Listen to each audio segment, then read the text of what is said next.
అబ్బో ఇక్కడ కేజీ చీరలు కొంటే అర కేజీ చీరలు ఫ్రీ అంట. మంగళ్య షాపింగ్ మాల్, కేజీల్లో సేల్, టన్నుల్లో ఆనందం. విదేశీయులు తీవ్ర ఇబ్బందులు పడుతున్నారు. H1B వీసాల ఫీజును భారీగా పెంచారు.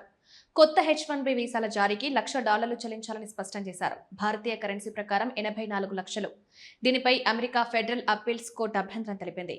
జూన్ 8న ఆ $1,00,000 ఫీజు చట్టవిరుద్ధమని బోస్టన్లోని 1వ US circuit court of appeals తీర్పును యథాతథంగా కొనసాగించిందని రాయిటర్స్ తెలిపింది. తాజాగా H1B వీసా, గ్రీన్ కార్డ్ విషయంలో రిపబ్లికన్, డెమోక్రటిక్ సభ్యులు అమెరికా, కాంగ్రెస్ భిన్నమైన ప్రతిపాదనలు చేశారు.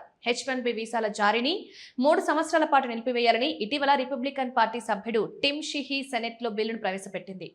తాజాగా డెమోక్రటిక్ సెనేటర్ అలెక్స్ పాడిల్లా దానికి భిన్నమైన ప్రతిపాదనలు తీసుకొచ్చారు. H1B వీసాదారులు అమెరికాలో 7 ఏళ్లుగా నివాసం ఉంటున్న వారు అక్కడ గ్రీన్ కార్డుకు దరఖాస్తు చేసుకునేలా వీలు కల్పించాలని కోరారు. పాడిల్లా గత సంవత్సరం ఇమిగ్రేషన్ యాక్ట్ ఆఫ్ 1929లో వలస నిబంధనల పునరుద్ధరణ బిల్లును తీసుకువచ్చిన సంగతి తెలిసిందే. వలసదారులు లక్ష్యంగా తీసుకువస్తున్న కఠిన నిబంధనలకు కౌంటర్గా ఈ బిల్లులో పలు కీలక ప్రతిపాదనలు తీసుకొచ్చారు. అమెరికాలో 7 సంవత్సరాల పాటు నివసించిన వారు శాశ్వత నివాసం కోసం దరఖాస్తు చేసుకోవడానికి ఈ బిల్లు ఉపయోగపడనుంది. అయితే వారిపై ఎలాంటి క్రిమినల్ కేసులు ఉండకూడదని నిబంధనలు పెట్టారు. కొద్ది రోజుల క్రితం రిపబ్లికన్ పార్టీ సభ్యుడు టిమ్ షీహీ సెనెట్లో ఓ బిల్లు ప్రవేశపెట్టారు. కొత్త H1B వీసాల జారీని 3 సంవత్సరాల పాటు నిలిపివేయాలని బిల్లులో పేర్కొన్నారు. ట్రంప్ యంత్రాంగం విధించిన $1,00,000 ఫీజును చట్టబద్ధం చేయాలని సూచించారు.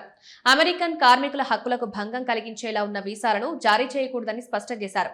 అయితే చాలా మంది భారతీయులు అమెరికా కాకుండా యూరప్ దేశాలకు వెళ్తున్నారు. అమెరికాలో కఠిన నిబంధనలు ఉండడంతో భారతీయ విద్యార్థులు ఇతర దేశాలకు వెళ్తున్నారు.